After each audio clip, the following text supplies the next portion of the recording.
30,000 ఉద్యోగాల కథ ఎట్లున్నదో సీతారామ ప్రాజెక్టు కథ కూడా గట్లనే ఉన్నది.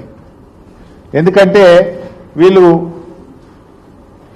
బీఆర్ఎస్ ప్రభుత్వ హయాంలో నోటిఫికేషన్లు ఇచ్చి పరీక్ష నిర్వహించి ఎగ్జామ్ రిజల్ట్స్ కూడా ఇచ్చి కొన్ని చోట్ల ఫిజికల్ టెస్టులు కూడా చేసి మెడికల్ టెస్టులు కూడా చేసి కొన్ని టెక్నికల్ రీజన్స్ వల్ల కానీ కోర్టు కేసు వల్ల కానీ ఎలక్షన్ కోడ్ వల్ల అపాయింట్మెంట్ ఆర్డర్ మాత్రమే పెండింగ్ లో ఉండే. కానీ ఇవాళ ఎట్లయిపోయిందంటే అపాయింట్మెంట్ లెటర్లు ఇచ్చే అవకాశం వస్తే ఉద్యోగాలే మేము ఇచ్చినామని ప్రచారం చేసుకుంటున్నటువంటి మీరు సీతారామ ప్రాజెక్టు విషయంలో కూడా సత్యం చెప్తారని మేము కూడా ఏమి అనుకోవట్లేదు. నిజాలు చెప్తాం, ఇది బీఆర్ఎస్ చేసింది 90%, మేమేదో 5-10 పైసలు చేసినామని నిజాలు చెప్పే ధైర్యం మీకు లేదు.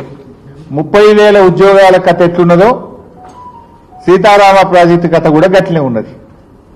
ఎందుకంటే వీళ్ళు బీఆర్ఎస్ ప్రభుత్వ హయాంలో నోటిఫికేషన్లు ఇచ్చి పరీక్ష నిర్వహించి ఎగ్జామ్ రిజల్ట్స్ కూడా ఇచ్చి కొన్ని చోట్ల ఫిజికల్ టెస్టులు కూడా చేసి మెడికల్ టెస్టులు కూడా చేసి కొన్ని టెక్నికల్ రీజన్స్ వల్ల కానీ కోర్టు కేసు వల్ల కానీ ఎలక్షన్ కోడ్ వల్ల అపాయింట్మెంట్ ఆర్డర్ మాత్రమే పెండింగ్ లో ఉండే.